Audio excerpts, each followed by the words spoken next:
Fala, galera, vamos acompanhar aí o debate do jogo aberto sobre Flamengo e São Paulo, que se enfrentam amanhã no estádio do Maracanã. E vamos ver a provável escalação dos dois times. Vamos acompanhar aí o debate. Seguinte, teremos amanhã Campeonato Brasileiro de volta, o líder em campo, o Flamengo com um jogo a menos, diante do São Paulo, do Cicinho, do Marco Aurélio Cunha. E temos as prévias. Cicinho, você quer dar uma olhadinha em como Flamengo e São Paulo vão se apresentar provavelmente? Olha aqui, ó. No Flamengo, Rona, Felipe Luiz deve levar a campo Rossi no gol, Wesley na direita. Wesley tá na hora de ser vendido, viu? Léo Ortiz e Léo Pereira na zaga, Alexandro na lateral esquerda. Aí no meio, por conta da cirurgia do pulgar, ele pode escolher o Everton Araújo ou o Alan, Jorginho, Arrascaeta na frente, Luiz Araújo, Bruno Henrique ou Everton Cebolinha e Gonçalo Plata. E Gerson, adiós, já foi era. falando, o Cicinho foi diminuindo na cadeira. Cicinho, é você, Cicinho. Foi diminuindo na cadeira. E o De La Cruz ainda, hein? Caraca. Eu não quero nem ver o banco de reserva. Para por aí. Tira fora, Eu bebê. quero nem ver o banco de reserva. Só os 4 defensores aí já poderia ter parado. Você falando aí, eu tava falando, será que é o Paris Saint-Germain? Não, mas lembre-se que esse time sucumbiu diante do Bayern de Munique, que foi derrotado pelo Paris Saint-Germain. Pra quem Assim, for a quer ser tarefa... campeão da Libertadores, você tá com medo do Flamengo. Não, mas você peraí. pode ser campeão da Libertadores, você e o doutor falou. Mas aí nós estamos falando um jogo de lá e cá.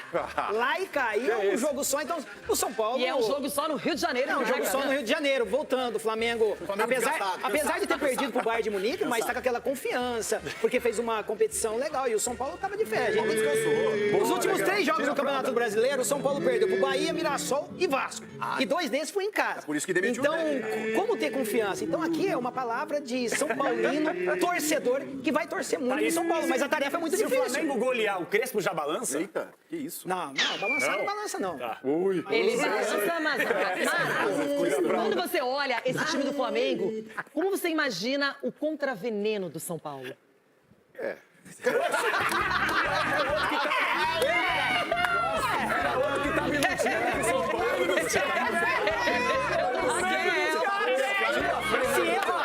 Olha que você falou a escalação. Eu vou te ajudar, Marco. A hora que você Vou começou a colocar falar a prévia em São escalação. Paulo. A hora que você começou a falar a escalação, o Chico e o Capelão falou que eu fui diminuindo. Agora imagine o Marco, sumiu! Marco, aqui está o São Paulo. Olha o São Paulo. Olha aí, vamos lá. Marco, volta pro jogo, Marco. O DM libera você. Eu ainda acredito na camisa do São Paulo. Ganhamos a Copa do Brasil lá, com o gol do Caleri. Tá certo que o Caleri não tá aqui agora. Mas eu espero que voltem os melhores jogadores do São Paulo. Eu não acho o São Paulo um time fraco, acho um time bom, acho um time bem qualificado. E jogar lá é mais difícil, só isso. Mas eu acho que o São Paulo pode muito bem fazer um lá na Copa do Brasil. Até nas imagens. É alguma coisa que o São Paulo. Até nas imagens ali do São Paulo tá menor, porque ele não coloca as imagens grandes igual do Flamengo. Tem isso mesmo. É tão bom ver meus amiguinhos assim. Eu tô sentindo falta de um cara que precisa voltar logo, Marco. Lucas O Moura. Lucas faz muita falta. Mas não parece um avião ali, doutor? Parece uma seta. É Lucas Moura, Ferreirinha. Batalha Naval. Talvez isso seja um sinal, né? O sinal do avião que vai subir. Agora, 3 zagueiros já é uma mudança, né? Caso ele... uma excelente zaga. Eu acho o Alan Franco um baita de um jogador, Arboleda, né? O Sabino tá indo bem também. O São Paulo tem um bom goleiro, o Pablo Maia. O ataque eu acho que tá bem, com o Oscar iniciando isso. O Alisson é um motor, o Marcos Antônio é muito bom. Cedric e Enzo Dias ainda dão boas partidas e partidas medianas. E o André Silva, para mim, ainda é uma incógnita. Um bom jogador, tudo mais, mas precisa ser mais efetivo. Encheu a fralda. Encheu a fralda. Eu acho que o São Paulo tem condições de fazer um bom jogo lá, por que não? Encheu a fralda. Tá com a fralda cheia. Everton Guimarães, o nosso HG vai analisar aqui se vocês estão realmente acreditando que o São Paulo possa aprontar, possa trazer 3 pontos. O jogo será duríssimo para o tricolor paulista, mas para o Flamengo também, né, Everton? Renata, quando o Crespo chegou ao São Paulo pela primeira vez, eu olhei bem para aquele homem e disse, eu quero parecer com ele. Pelo menos na cor do cabelo eu fiquei, no restante não há a menor possibilidade. O homem é dotado de uma capacidade incrível, eu gosto dele como treinador, não gosto mesmo de verdade. Mas o que eu posso dizer para Cicinho, Marco Aurélio Cunha, é para agarrar no terço. Para agarrar no terço, porque é muito difícil, Renata, é muito difícil, principalmente quando se joga fora. A pegar um time que, no Mundial, na minha avaliação, tem gente que acha que o Mundial do Flamengo foi espetacular. Eu acho que foi um fracasso retumbante. mas esses caras vão querer dar o troco no Campeonato Brasileiro, daqui a pouco com o Atlético na Copa do Brasil, só que aí ali na Copa do Brasil, nós falamos na oportunidade. Muito difícil, Renato, eu não acredito numa vitória do São Paulo, não. Eu sei que a torcida do São Paulo me ama, eu sou um grande representante do tricolor aqui, mas não acho que consegue vencer o jogo. E se conseguir, para mim vai ser uma zebraça. Para mim o Flamengo ganha, não vou dizer que ganha bem, não. É um placar magro, mas para mim o Flamengo ganha de São Paulo. Olha, foi comedido, Everton Capelani. Só uma sublinhada bem rápida aqui. Sugestão. São Paulo não vá de avião, vá de ônibus. Aí, vou dar uma sugestão pra vocês tentarem ganhar o jogo. Parem a Aparecida do Norte, reza todos os tempos e depois sequência a viagem. Vocês vão tomar um nada lá. Segura a mão deles aí, cara. Menos de 4 eu nem comemoro da mãozinha. Cuidado com o Goiás, hein, Capela? Chiquito. Ai, brasileiro. Muito bem, começamos com um jogo muito interessante. Corinthians e Bragantino. Meu Deus. Corinthians e Bragantino? Mas domingo. Edu Dracena, você inicia. 1-1, Renata. Chico Garcia, Tô com o capita aqui. Jogo duro, 1-1. Cicinho, 1-0 o Bragantino. Que dúvida. Capelanes, Vou torcer pro Coringão, mas vai ser 2-0 Bragantino. Vai torcer. Marco Aurélio Vai se Cunha, Tive em Bragança anteontem. 2-1 Bragantino. Everton Guimarães, Corinthians e Bragantino. Renata, pode escrever aí, esse jogo vai ficar 1-1. Eu vou com o meu amigo Marco Aurélio Cunha, 2-1 para o Bragantino. E você, Rona? 3-0, 3-1. Eu tô de olho em você. Que é isso? Ah, é só você que é maldozinho? Toda você vai de empate, agora você quis Hoje eu tô 2-1. Raquel. Eu percebi, hein? 2 de Memphis e 1 de Romero. 3-0 pro Corinthians. E agora, Flamengo e São Paulo. Edu Dracena. 2-0 Flamengo. Vai com a sua colher, Chico. Pô, mas é que eu tô indo com a colher do Edu. 2-0. Que isso? Divisão. Que isso, irmão? 2-0. Cuidado aí. E você vai ser comunitário também, Cicinho? Vira com a colher de vocês.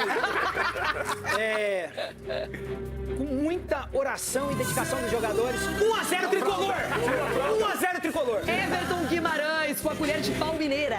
É, pra fazer doces, é. Renata, vai então de 2-1 Flamengo, 2-1 Mengudo. Capelanes, não seja maldoso. De 4 menos de 4, você não vou falar o seguinte, vocês vão tomar uma escovada no fim de semana, mas uma escovada da pena. Os caras vão fazer 3-0 e vão tirar o pé. 3-0 Flamengo, sem fora os ameaços. Ronaldão. 4-0 Mengo, fora o vareio. 4-0 Mengo. 3-1 para o Flamengo. Marco, perdão, meu amigo. 2-1 São Paulo. Dá tempo de Inter e Vitória? Inter e Vitória, rapidinho, tem que ser a jato. Vixe. Inter, vitória. 1-0 Inter. Cicinho, 3-1 Inter. Capela, 1-1. Marco, 3-0 Inter. Chico. Não. 0-0. Que ódio. E aí, Ronaldo? Judiou mais, né? Esse judiou mais. 3-0 Vitória. 3-0. Machucou o meu galo, mas eu já me restabeleci. 2-0 Inter. E se quiser também pode ser 2-1 também, não tem problema. Ganhar, vencer, convencer, jogar. Eu estarei lá. 15 segundos essa vozinha. O Brasileirão tá de volta com todas as suas peculiaridades e olha, muita coisa mudou desde que o campeonato parou para o Mundial de Clubes. A gente começa atualizando um dos confrontos desse final de semana, puxando pelo Flamengo do Felipe Luiz, com Pedro Henrique Torre aqui conosco para falar do rubro-negro. Tá de volta o Brasileirão, Pedro. Pois é, tudo bem, Mari? Bom dia a todos aí, os amigos, companheiros, quem assiste a gente, enfim. O Flamengo está de volta ao Campeonato Brasileiro depois da disputa da Copa do Mundo de Clubes, eu chamar de Mundial, mas Copa do Mundo de Clubes. O Flamengo caiu nas oitavas contra o Bahia e agora tem esse desafio aí pela frente, que volta o calendário atropelado, um jogo atrás do outro. E amanhã já tem esse Flamengo-São Paulo, 16h30 no Maracanã. Flamengo na ponta do Campeonato Brasileiro, 24 pontos, mesma pontuação do Cruzeiro, mas o Flamengo tem um jogo a menos justamente por conta da viagem para o Mundial. Só que deu uma mudançazinha de lá para cá, né? O Gerson acabou saindo para o Zenit, o Pulgar teve esse problema no pé, vai ficar mais 2 meses afastado, mas o Jorginho foi incorporado ao elenco, já estreou no Mundial. Então, a questão é como vai reagir o Flamengo, esse time, como o Felipe Luiz vai montar essa engrenagem para sustentar a liderança do Campeonato Brasileiro aí pelas próximas rodadas, se assim quiser, e também Copa do Brasil, Copa Libertadores, e tem a cobrança ao mesmo tempo com reforço. A janela abriu ontem, então tem muita cobrança interna e externa também no Flamengo por novas peças aí para a sequência da competição. A tendência ali é que o De La Cruz forme ali a meiuca ao lado do Jorginho, aí tem a Arrascaeta, Luiz Araújo, na frente fica sempre aquela dúvida ali, tem o Plata, mas isso aí, Pedro ou Bruno Henrique. Então é mais ou menos o que o Flamengo deve entrar em campo amanhã. A defesa, todo mundo já sabe, Rossi, Wesley, que está em vias aí de ir também para o futebol europeu, Léo Ortiz, Léo Pereira e Alexandre. É o Flamengo que tem uma base forte, mas perdeu, teve baixas, então busca reforços aí para essa sequência da temporada. Tem pressão por conta disso. Agora não tem mais descanso não, Mari. Para ninguém, pé embaixo, então, que o Campeonato Brasileiro e todas as outras competições também estão voltando. Eu peço licença para o Pedro Henrique Torre, porque é um baita de um confronto, né? Tem o Pedro de um lado na tela, do outro o Edu Afonso, porque o tricolor paulista também, Edu, aproveitou esse tempo para mexer bem na sua estrutura, ou melhor, pelo menos na cabeça ali dessa estrutura, né?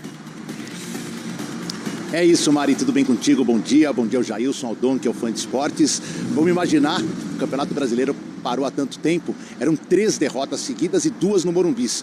2-0 para o Mirassol, perdeu em Salvador para o Bahia e perdeu para o Vasco na última rodada antes do Mundial por 3-1. 9 pontos, nenhum conquistado. O time despencou para a 14ª colocação. Tem a metade dos pontos do seu adversário, 12, e está a 1 ponto do 17º, que é o Internacional. Então, se viu necessária uma mudança, o Crespo chegou, vai reestrear neste sábado, vai ser a primeira vez, ele passou 8 meses aqui na pandemia, não teve nenhuma partida como visitante ou mandante que ele teve torcida na arquibancada. Pela primeira vez, o Crespo vai dirigir o São Paulo com torcida. Claro, grande maioria adversária, mas teremos torcida do São Paulo também lá no Maracanã. Ele está finalizando agora a preparação, está rolando um treino aqui, o time vai à tarde para o Rio de Janeiro e o São Paulo será bem cauteloso lá no Rio de Janeiro. Primeiro porque Lucas Moura e Ferreirinha que voltam, ficam no banco, não tem condições físicas para 90 minutos. O Oscar, que voltou há 2 semanas, também ainda é um ponto de interrogação se começa no meio-campo, se começa no ataque ou se fica no banco de reservas. Certo é que ele mexe na estrutura. 3 zagueiros, Alan Franco, Arboleda, ou Ferrarese pela direita ou Sabino pela esquerda, está definindo agora.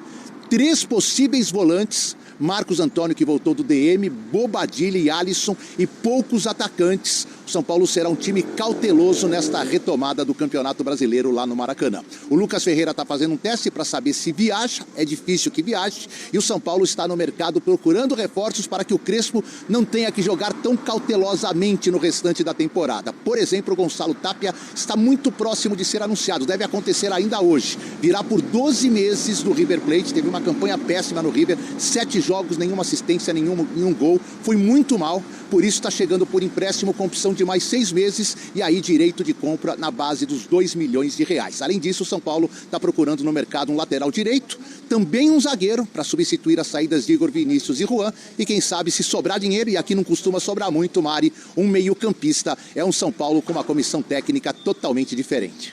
Vai ter que fazer mágica aí com o dinheirinho que está disponível para conseguir fazer, então, essas contratações que o Edu enumerou pra gente. Mas com calma, tá? A janela que abriu nesta quinta-feira aumenta a pressão no Flamengo por contratações. Com a prioridade de reforçar o setor ofensivo, o clube também se prepara para saídas de jogadores nos próximos meses. Além disso, tem renovações em aberto. No momento, a diretoria negocia a extensão dos vínculos do técnico Felipe Luiz e do lateral direito Varela. As conversas com Felipe Luiz voltaram a acontecer após a Copa do Mundo de Clubes. Ele tem contrato até o fim deste ano e a ideia do Flamengo é renovar por mais 2 temporadas, até o fim de 2027. Portanto, o GE apurou que a proposta rubro-negra já está nas mãos do treinador. Outro que está perto de selar a permanência no clube por mais tempo é Varela, que também tem vínculo até o fim de 2025. O Flamengo acertou os detalhes com o lateral direito e acredita-se que a assinatura acontecerá em breve. Quem também conversa com a diretoria por um novo acordo é o Wallace Ian. O atacante tem contrato longo até dezembro de 2027 e o que se debate no momento é um ajuste. Além da extensão do vínculo, ele receberá um aumento salarial. A valorização acontece em um momento em que o nome do jovem está em alta após a boa participação na Copa do Mundo de Clubes. Renovações paradas. O Flamengo chegou a iniciar conversas com Pedro e Arrascaeta nesta temporada, mas as negociações não avançaram. O tratamento do departamento de futebol aos casos, inclusive, gerou insatisfação dos atletas com o diretor de futebol, José Boto. No caso de Pedro, por exemplo, no início do ano, seu staff procurou a diretoria para negociar a extensão do vínculo, algo que havia sido prometido pela gestão passada. Na ocasião, ouviu de José Boto que o assunto seria resolvido assim que o jogador voltasse de lesão. O atacante retornou aos campos em abril e o diretor de futebol ainda não procurou os empresários do atleta. Após discutir o assunto internamente, o Flamengo travou a conversa. O contrato atual vai até o fim de 2027. Com o vínculo até o fim de 2026, Arrascaeta sinalizou interesse de encerrar sua carreira no Flamengo e abriu negociações para renovar no início deste ano. O clube considerou os valores apresentados altos e congelou as tratativas com o propósito de voltar a conversar ao fim da temporada.